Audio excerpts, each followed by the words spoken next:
কালীগঞ্জের মানুষের আশা আকাঙ্ক্ষা বাস্তবায়ন করবেন।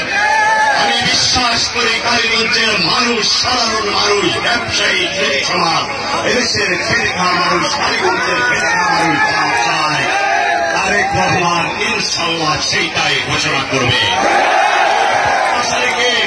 আপনাদের শুধু আমি এইটুকুই বলতে চাই, তারেক রহমান যেটা করবে আপনাদের জন্য ভালো কিছু হবে। এই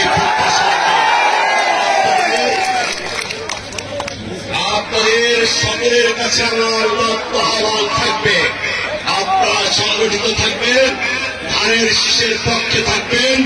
এই প্রত্যাশা রেখে শেষ দিন পর্যন্ত আপনারা আপনাদের যে দৃঢ় সংগঠন আমাদের, এই সংগঠনের ঐক্য বজায় রাখবেন। কোন অবস্থায় কারোর কথায় বিভ্রান্ত হবেন না। আপনাদের ছেড়ে আমি যাব না, আপনারা আমাকে ছেড়ে যাবেন না।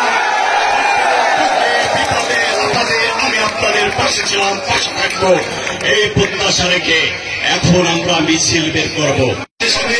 এই আহ্বান জানিয়ে সর্বশেষ নেত্রীর নামে একটা স্লোগান দিয়ে আমার বক্তব্য শেষ করবো। এই নেত্রী কে আছে?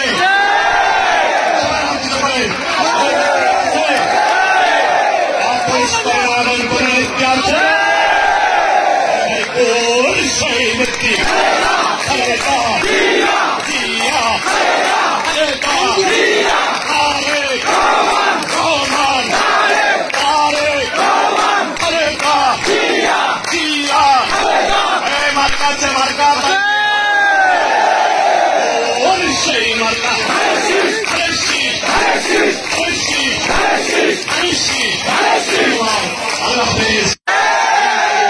বিএনপি নেতা কর্মী সুবি সকলের সাথে আমার বাড়ির সম্পর্ক।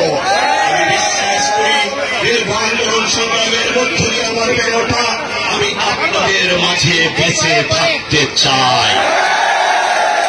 আমি আশা করি আপনারা আমাকে ছেড়ে যাবেন না, আমিও আপনাদের ছেড়ে যাব না। আমি মৃত্যুর আগ পর্যন্ত আপনাদের সাথে থাকবো, পাশে থাকবো, এই প্রত্যাশা আমি করি। আমি মহান আল্লাহর কাছে প্রার্থনা করি, আল্লাহ আমি কালীগঞ্জের সন্তান, কালীগঞ্জের আমার সচিব, আমার মৃত্যুর জন্য কালীগঞ্জের অবস্থা হয়,